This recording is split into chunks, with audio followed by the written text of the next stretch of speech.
మనిషికి పూర్ణాయుర్దాయం 72, శరీరంలో 72,000 నాళ్ళు ఉంటాయి. 1000 నాడులకు 1 ఏడాది లెక్క. 72 ఏళ్ళు బతికారు అంటే పూర్ణంగా బతికినట్టే. 72 ఏళ్ల తర్వాత జీవితం ఎటువంటిది అంటే స్విచ్ ఆపేసిన సీలింగ్ ఫ్యాన్, ఇక తిరగదు. స్విచ్ ఆపేసాం కానీ 2 చుట్లు వేసాం, స్విచ్ ఆపాం, అయినా కానీ సీలింగ్ ఫ్యాన్ చూడమని ఇలా తిరుగుతుంది కొద్దిసేపు. ఇంకా నువ్వు పేట వేసుకుని తిప్పేయకూడదు, ఇంకా తిరగదు, అది స్విచ్ ఆపారు అక్కడ. ఇంకా 72 ఏళ్ళు దాటాక మార్నింగ్ వాక్, ఈవినింగ్ టాక్, నెక్కర వేసుకోవడం, తిరగడం. నన్ను ఇంకా యంగ్ అంటున్నారండి అంటే ఏమిటి? అది అవమానం. 72 ఏళ్ళు దాటిన వాడిని యంగ్ అంటే అది అవమానంగా భావించాలి. ఎందుకంటున్నావు, బుద్ధి లేదా అని అడగాలి.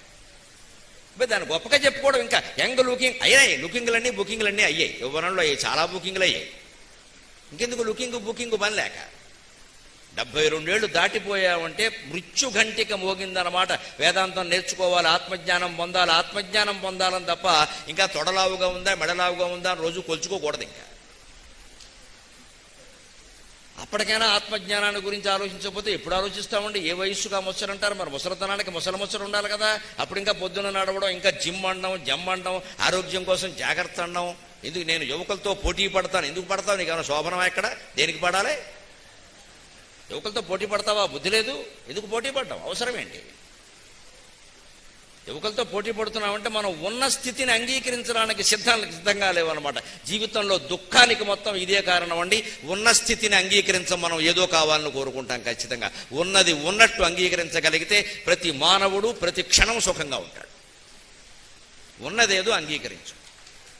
ఎందుకు వేరేది కోరుకుంటున్నావు? అసలు మనం పెద్దవాళ్ళం అయిపోయాక చూడండి, సంసారంలో నా జీవితంలో నానా కష్టాలు పడుతూ ఉంటే బాల్యం ఎంత బాగుండేదో. హాయిగా ఆడుకునే వాళ్ళం, గేదె మీద ఎక్కి ఈతలు కొట్టేవాళ్ళం, చెరువులో నేరేడు చెట్టు ఎక్కి కింద పడేవాళ్ళం, బోళ్ళు ఆడుకునే వాళ్ళం. ఏమిటో పెళ్ళయ్యాక ఆటలేలో కొత్త ఆటలు ఉన్నాయి, కంగారు పడకో అంటాడు.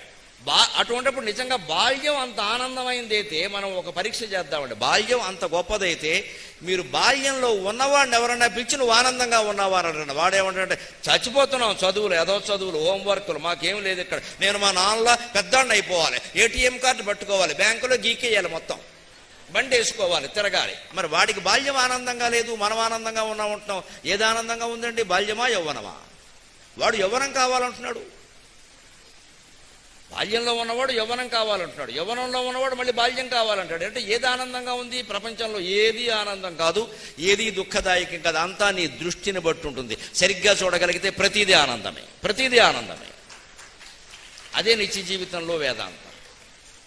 ఆ వేదాంతాన్ని మనం నిత్య జీవితంలోకి తెచ్చుకోవాలి. ఎందుకు? 40 ఏళ్ళు వచ్చే ఆడవాళ్ళకైనా మగవాళ్ళకైనా, ముఖ్యంగా ఆడవాళ్ళకి 40 ఏళ్ళు దాటాయి. ఇక్కడ కొంచెం మడత వస్తుంది, ఇక్కడ పేచీ వస్తుంది, రానియండి, దానికి ఏం చేయకండి, బ్యూటీ క్లినిక్ వెళ్ళకండి, 3000 ప్యాకేజీ, 6000 లీకేజీ, దరిద్ర పని అంటారు.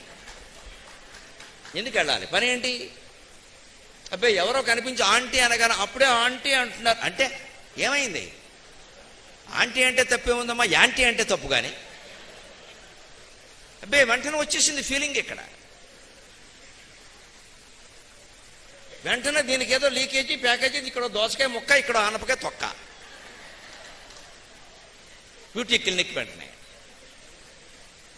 అంటే ఏంటి? 40 ఏళ్ల వయస్సు, శరీరంలో వచ్చే మార్పులు మనం అంగీకరించడానికి సిద్ధంగా లేం. మనం ఈ మార్పుల్నే అంగీకరించలేని వాళ్ళ మొత్తం జీవితాన్ని అంతం చేసేటువంటి మృత్యువుని ఎలా అంగీకరిస్తామండి? అందుకే జీవితం అంటే భయం మనకి. జీవితంలో ప్రతిక్షణం ఎందుకు భయపడుతూ ఉంటామంటే అయిపోయింది అయిపోయింది, మృత్యు వచ్చేస్తుంది. మృత్యు నువ్వు ఎంత భయపడినా వస్తుంది. భయపడడం వల్ల 10 ఏళ్ళు ముందు వస్తుంది, భయపడకుండా ఉంటే దాని టైం ప్రకారం వస్తుంది, భయపడితే ఇంకాస్త ముందు వస్తుంది. ఒక బండి నడుపుతున్నవాడు ఏదో పొరపాటుని తప్పుడు దారిలో వెళ్ళాడు అనుకోండి, కంగారు పడకుండా తప్పించుకుంటే అక్కడి నుంచి తప్పించుకోవచ్చు. కంగారు పడకుండా ఉండాలి. కంగారు పడ్డాడు అనుకోండి, ఖచ్చితంగా ఏం తప్పు చేయకూడదు అదే చేస్తాడు. జీవితమేనా అంతే. కంగారు పడ్డాం, భయపడ్డాం అంటే ఆ మృత్యువు ముందే వస్తుంది.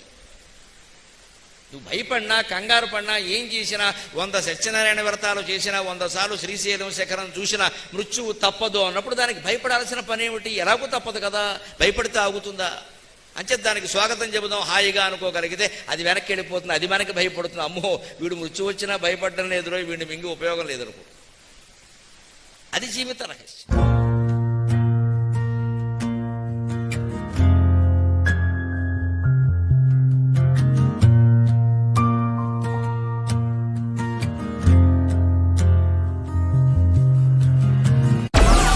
Download Moj.